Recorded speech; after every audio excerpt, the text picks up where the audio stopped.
Welcome back, everyone. I am absolutely thrilled you're joining me today because we're digging into something truly fascinating.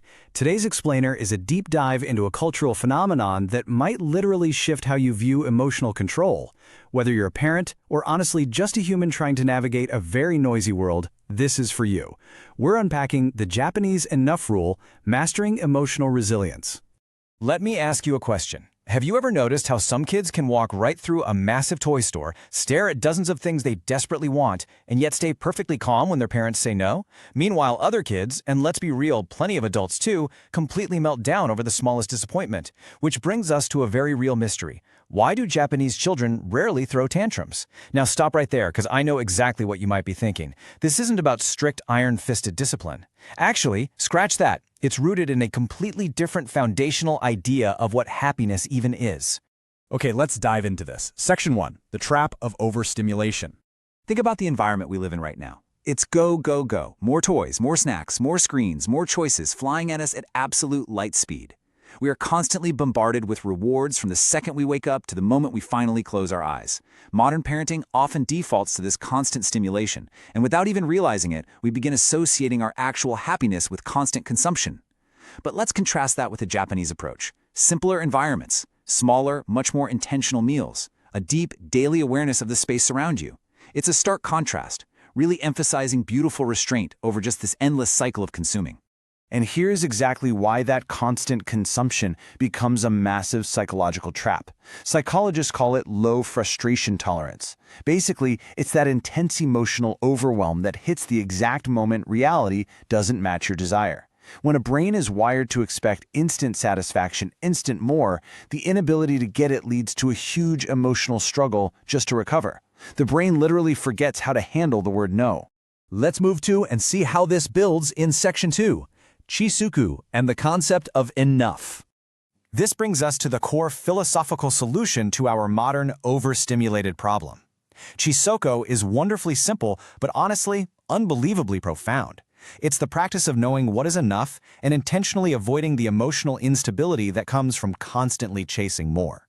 And I want to make sure we're super clear on this. This is absolutely not about forcing kids to just settle or crushing their ambition. No way. It's entirely about shaping a mindset from a young age where the feeling of enough actually feels safe. It feels secure.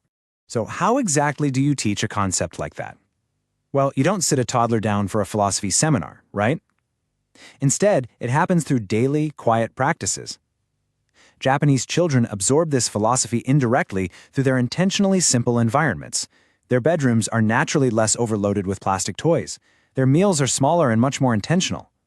There's a constant emphasis on being aware of others, practicing the art of waiting patiently in groups, and experiencing far less excessive reward giving.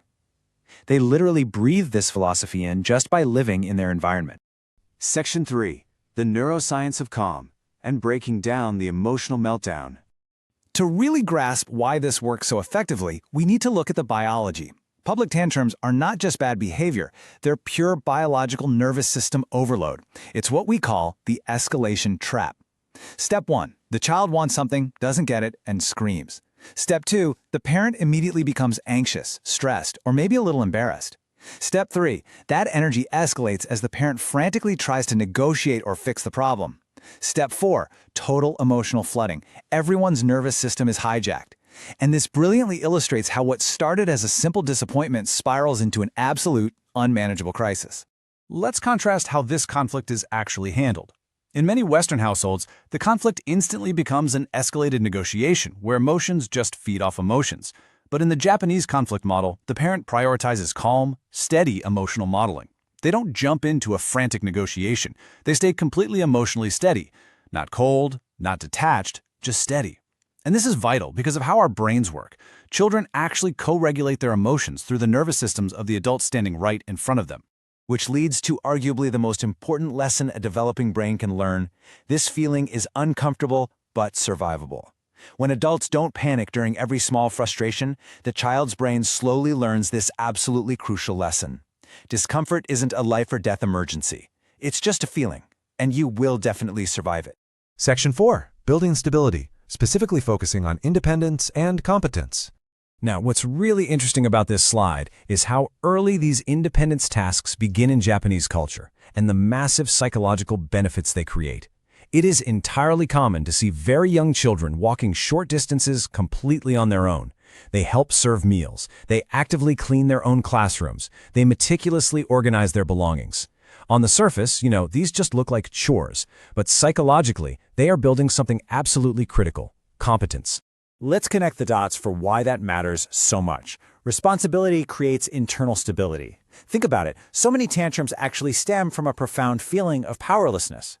A child who feels powerless over their world is going to react emotionally just to try and regain some sort of control. But by giving children early competence through these small responsibilities, Japanese culture normalizes capability. The child feels sturdy, which drastically reduces their need to act out just to feel in control. Add to that this hidden factor: group harmony. This is defined as a strong awareness of collective spaces and understanding exactly how your individual behavior affects everyone else in the room. And this isn't driven by a fear of punishment, right? It's driven by a deep internal awareness. And when a child possesses that internal awareness, it naturally acts as a brake pedal, slowing down those impulsive, purely emotional reactions. Which brings us to Section 5, the lesson for adults, and escaping our own emotional tantrums. Up until this point, we've talked almost entirely about children. But are we really acting that differently? Think about our own adult tantrums. Panicking the second life slows down, feeling deeply anxious if we don't have our phones or constant stimulation right in front of our faces, flailing and struggling the minute reality tells us no. So the crucial point is, the hard truth is, many of us are still trapped in our own overstimulated emotional tantrums. We just hide them a little better than a toddler in a toy store. The ultimate takeaway from the Japanese enough rule isn't really a parenting hack at all. It's an invitation to rebuild a calmer relationship with desire itself. Emotional resilience doesn't come from a world that gives you everything you want, and it certainly isn't born from endless stimulation. It's born from understanding that disappointment is just temporary. Which leaves us with this final, incredibly powerful thought to reflect on. Peace does not come from getting everything. Sometimes, peace comes from realizing you already have enough. It's a total game changer, a complete reframing of how we live. So I want to leave you with this question. Do you think modern life is actively making us all emotionally overstimulated? I genuinely want to hear your perspective on this, so drop your thoughts in the comments. And if you enjoyed this explainer and want more structured, visually clear insights into human psychology, make sure you hit that subscribe button. Thanks so much for learning with me today, and I'll see you in the next one.